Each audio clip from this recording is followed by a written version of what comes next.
Nationalism is the ideology that Western culture, Christianity is the underpinning of that. And that essentially those were the ideals that America was founded on.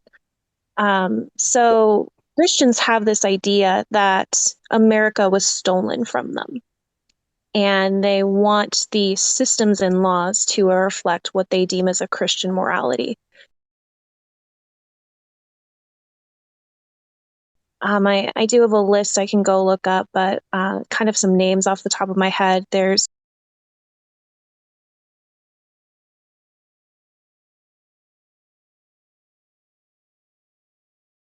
Jackie Eubanks, who's running for the Michigan office.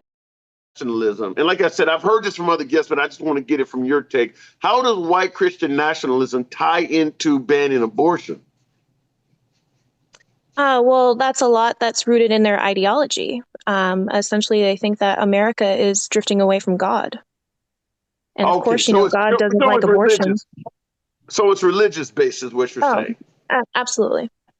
Okay. The reason I was trying to clarify that because my other callers were suggesting that it was a play to produce more Caucasian human beings. So they were banning abortion because the vast majority of abortions are performed on Caucasian women. So if you ban it, you're going to have a lot of more Caucasian offspring that they want to maintain the majority. That's what I heard from other callers. I was trying to see where your mindset was and if you were going down that same avenue, but you're going to it from a biblical point. Well, it is white Christian nationalism. So I do agree there is a high level of white supremacy that comes along with this ideology. And if we look at why abortion was banned in 1868, is essentially because at that time, women were starting to gain political power, as well as we did have a huge immigration from other countries as what people deemed as non-white minorities. So when you ban abortion, you weaponize pregnancy against women and essentially maternalize them, which leaves them in a position to where they no longer have the opportunities to gain political power or wealth. And then just like in the late 1800s, the most common abortion patient was a white Protestant married woman. So yes, it is designed to keep women out of politics and gaining power and wealth, as well as to make more white babies. Absolutely. Wow. Okay. And that's similar to what I've been hearing. By the way, folks in the audience with over 500 of us in here, if you guys could help me get the 30,000 likes, certainly it tends to bring more MAGA, but there's a lot of liberals in here and they're welcome too. But I ask that you tap your screen, get me up to 30,000 likes. You know how it works every evening. You guys have been awesome. Ms. Kinsey, I guess the next question I would ask you, and I think I already know the answer based on your previous elaboration there. Do you believe that this will spread to other rights or privileges that we enjoy beyond just rolling back Roe versus Wade? Do you think we could potentially lose other privileges? Not only privileges, but rights. Absolutely. I see them trying to possibly repeal gay marriage. A lot of the white Christian nationalists who are spokesmen for their state talk about birth control, especially when it comes to birth control that they view as an abortificant because it doesn't allow the embryo to implant into the uterine wall. Yeah. So various forms of birth control, like the morning after pill and the IUD and things like that work after conception is what you're talking about. Correct. I think those will be the first to go, and then they will extend to any form of birth control. Okay. You know, the crazy thing is, I guess the follow-up I would ask you is because I've been saying this same stuff to some degree or another, and a lot of my callers have too. Why do you think so many folks on the right particularly suggest that when you say this stuff, it's fear mongering? Like it has no chance of happening. You guys are just trying to scare everybody. Well, who would you say in terms of a demographic would be the most likely to be a conservative? I don't want to answer that. You already know. I don't want to answer that.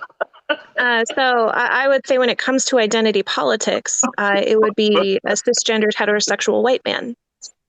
And that seems to really be the conservative the makeup of the Conservative Party. And if we look Oh, at our Kinsey, you've been wonderful. society, we are being You run got me by blushing on that. a white patriarchal society. So of course, white men want to stay in power. Okay, fair enough. I don't have any issue with anything you said. I tend to think that, well, I don't, I'm hoping that that's not the case because my audience is primarily white male. I'm hoping that that's not the case, but with some of the recent developments, at the very least, like I mentioned before you came on with some of my previous callers, it does look bad. There are some really bad actors out there representing things on the right side of the aisle that fit the narrative that you and many of my previous callers are portraying in regards to Republicans. There are folks out there that are starting to look like they do want exactly what you're talking about. And I've said it before for my MAGA folks out there. If you don't want your party being deemed as intolerant or some of the things she's talking about or some of the things the previous callers are talking about, you need to call out these people. If you can call out Joe Biden for vote for me or you ain't black, but you're not calling out these people, you can't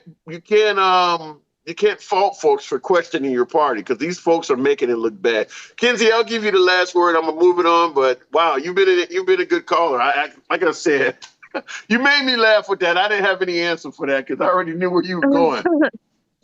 I guess the last point that I would just try to reiterate on is if we're going to talk about identity politics and essentially the white patriarchal system that we live in, I think we really, especially if you are in older generations, that you should start questioning social gender roles. Because I will tell you that when I got on this app, I was strictly a abortion debater. And my platform has expanded to so many topics because when it comes to abortion, so many consistent points keep coming up. And I do talk to a lot of cisgendered heterosexual white men, and I will say that a lot of them do not want the system to change because it benefits them. And so if you're an uncomfortable white man, that is your privilege that you are trying to hold on to. Wow. Well, I'm gonna follow you. I don't think I've ever come across you or come across any of your lives. So I would love to catch you in action and see what entails that. Yeah, because you've got quite an interesting perspective. Like I said, I totally a lot of it's resonating with me. Some of it I'm just hoping it's not that bad, is what I'm saying. But I can't say that I'm for certain it's not. Some of the things that you and some of my previous callers have enlightened me to is just I'm speechless. It looks pretty. It looks like there's a lot of dark days ahead, for lack of a better term. I am very concerned as well. Because like I said, our younger generations are becoming more progressive and older generations are not with us anymore. So I think the transition of power, I'm very nervous. Yeah, because me too. even while I'm starting to feel that way as well. And just the amount of callers I've had on here, even with now you in the last couple callers I've had have been more on the left side of the aisle, where the other gentleman used to be a conservative and now he's on the left side of the aisle as well. But even my right wing callers are echoing what you're saying. They're spinning it to a different degree, but even they are admitting, yeah, there's going to be more tentacles than just Roe versus Wade. I haven't had a caller on here yet that has said it's going to stop with Roe versus Wade. Every single caller, even the MAGA, even the anarchists have said, yeah, it's going to go further than that.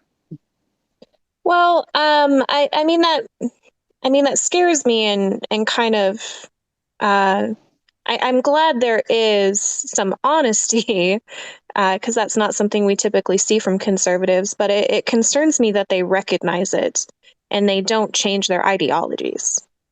There was one other point that I wanted to make and now I can't remember. Well, you made some powerful ones already. Go ahead. When we look at Biden, Biden represents himself as a Democrat, and honestly, Biden, if anything, is a moderate conservative. When it comes to his policies, he has essentially extended the same policies that Trump put in place when it comes to foreign policy. A majority of his progressive promises that he made he hasn't really upheld. While I do admit he's made effort in some lanes, when it comes to, obviously getting things passed through Congress, he's been kind of blockaded. But I really hope an aggressive progressive gets into office, because we need to. In regards to you saying that Biden is more of a moderate conservative, just from my own personal analysis, I don't think the country, majority speaking, is far to the left as some progressives might want. Now, I'm not dispelling progressive policies or what they want, but I do believe overall America is a center-right country. I mean, certainly when you look at the gun debate, now you see what's going on with the pro-life, pro-choice. I mean, make no mistake about it. Whatever we want to say about Trump or the right wing, they were elected in there. I mean, in 2016, he didn't cheat. He won the election. So I think the country is center-right. I mean, it's very concerning. If you look at the last 30 years, there have been Republicans that have won 3 times, and only out of those 3 times, only 1 time did the Republican win the popular vote. And True. That is, it should really speak volumes, because Trump never won the popular vote, and he was able to place 3 Supreme Court justices in office. So it should be very concerning about how the system is structured, to where even the voice of the people does not reflect only our elected leaders, but the policies that we find popular. Well, but if you go by the popular vote as opposed to the Electoral College, would you not agree that people in Wyoming, for instance, would never have a say-so at all? They would have to live like those in New York, because they would never beat them in the popular vote. Not at all. If anything, I would actually argue that due to the Electoral College, a lot of people lose their voice. I live in a red state. I live in Montana. My blue vote means nothing. Montana rarely ever goes blue. And if you look at the largest population of Republicans, they reside in California. So all those Californians, their vote doesn't count. Because when you have a winner-take-all system in an electoral state, all the other votes, it doesn't matter if someone won by a landslide or if they won by a couple hundred. And that should matter. So would you want a popular vote from a state level or from a federal level? From a national level. I mean, if we are united, yeah, it should be a popular vote. Absolutely. Okay. The Electoral College is antiquated and outdated. There is no purpose for the Electoral College. It actually gives more voting power to lower population states. Even if you were to just take the population of each state, divide it by the electoral votes, you would see that people in California actually have less voting power than people in Wyoming. Okay. That's a different opinion. I don't think we're going to get that anytime soon, though. We're talking about going by the. We definitely should. That's a very foundational, easy step 1. Like that should not be a controversial opinion. Well, I'd be curious to see how that would work. I understand the points you're making, but I don't know if I'm in that camp yet, because you're saying it weakens power. It weakens the power of every voter, but I'd have to really sit down and think about that.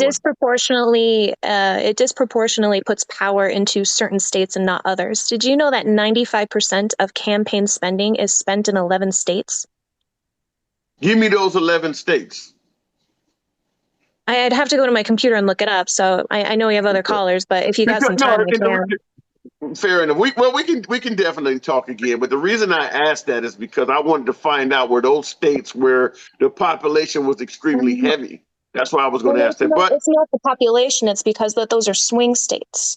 When you have states like Montana and California, where you're certain that, what party you are representing, they're going to vote or align with you, or they're not. What is the point of campaigning there?